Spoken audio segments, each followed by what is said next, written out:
ইমাম শাফিঈ রাহমাতুল্লাহর মতে নামাজে ইমামের পেছনে ফাতিহা পড়তে হবে, কিন্তু হানাফি আলেমগণ সূরা আরাফের একটি আয়াতের দলিলে বলেন ফাতিহা পড়া যাবে না। তাহলে এই আয়াত কি ইমাম শাফিঈ রাহমাতুল্লাহর চোখে পড়ে নাই?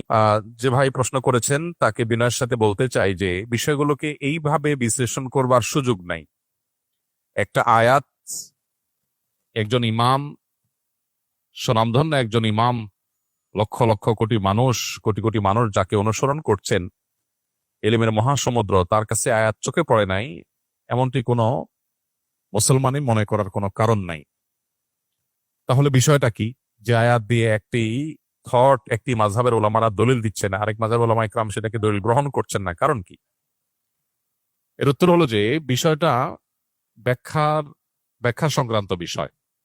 কারণ ইমাম আবু হানিফা রাহিমাহুল্লাহ এবং তার অনুসারী অন্যান্য ওলামা ইকরাম যে আয়াত দিয়ে দলিল দিচ্ছেন, এই আয়াতকে তারা যে অর্থে নিচ্ছেন, ইমাম শাফিঈ রাহিমাহুল্লাহর কাছে ভিন্ন অর্থ, ভিন্ন ব্যাখ্যা আছে। একই কথার একাধিক ব্যাখ্যা, একাধিক অর্থ থাকে এবং সেটার প্রেক্ষিতে মতভিন্নতা তৈরি হয়। এটা বোঝার জন্য সবচাইতে উত্তম হলো নবী করিম সাল্লাল্লাহু আলাইহি সাল্লাম যখন সাহাবীদেরকে একটি অভিযানে পাঠিয়েছেন এবং বলেছিলেন, তোমরা যেই অভিযানে তোমাদের পাঠানো হচ্ছে, যে গোত্রের কাছে পাঠানো হচ্ছে, সেখানে গিয়ে তোমরা আসরের নামাজ পড়বে।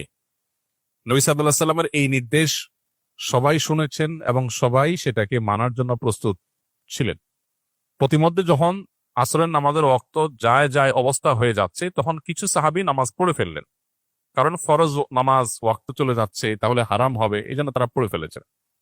আর কিছু সাহাবী তারা পড়েন নাই, তারা যথাস্থানে গিয়ে তারপরে আদায় করেছেন। এখন প্রশ্ন হলো, এই সাহাবীদের কারোর কাছে কি নবীর নির্দেশ দেয় নাই? ব্যাপারটা এরকম না, উভয়ের কাছে নবীর নির্দেশ গেছে, কিন্তু তারা দুই দল দুইটা আমল করেছেন। কেন? কারণ হলো একই নির্দেশকে বোঝার ক্ষেত্রে দুইটা দল ভিন্ন ভিন্ন বুঝ তাদের আছে।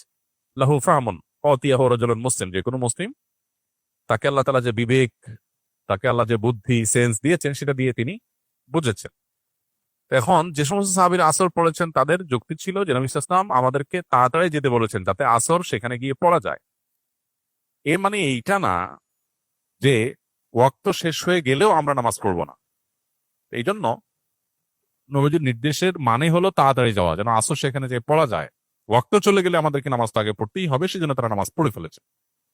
আর যারা নামাজ ওই জায়গায় গিয়ে পড়েছেন ওয়াক্ত শেষ হওয়ার পরে, তাদের বক্তব্য ছিল নবী সাল্লাল্লাহু আলাইহি ওয়াসাল্লাম আমাদেরকে বলেছেন সেখানে গিয়ে আসর পড়তে, অতএব আমি সেখানে গিয়ে আসর পড়বো। তার কাছে আল্লাহর পক্ষ থেকে ওহী আসে, অতএব ওয়াক্ত আছে কি গেছে সেটা আমার দেখার দরকার, নবীর নির্দেশ মানাটাই আমার কর্তব্য, আমি সেটা করেছি।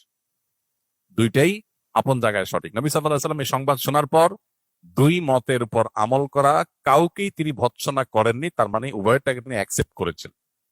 তো কোরআন এবং হাদিসের ক্ষেত্রে মুজতাহিদ ইমামগণ যখন কোন ইস্তিহাদ গবেষণা করে কোন আয়াত থেকে, কোন হাদিস থেকে কোন মাসআলা উদ্ঘাটন করেন বিভিন্ন মূলনীতির আলোকে, তো সেটা একই আয়াত থেকে একাধিক ব্যাখ্যা, একাধিক অর্থ, একাধিক বিশ্লেষণ, একাধিক মর্ম, এটার ভিত্তিতে একাধিক মত সৃষ্টি হতে পারে। এক্ষেত্রে আমরা জিনিসগুলোকে এত সহজে কনক্লুশনে নিয়ে আসা, এত সহজে যোগ বিয়োগ করে ফেলাটা, এটা হলো আমাদের জ্ঞানের স্বল্পতার কারণে, কিংবা আমরা পুরো বিষয়টাকে ভালো করে না বোঝার কারণে। অতএব এই সমস্ত বিষয়কে কেন্দ্র করে সম্মানিত ইমামদের সম্পর্কে আমাদের কোনো অশ্রদ্ধা যেন না হয়, সেটা কোনো ইমামের প্রতিই না।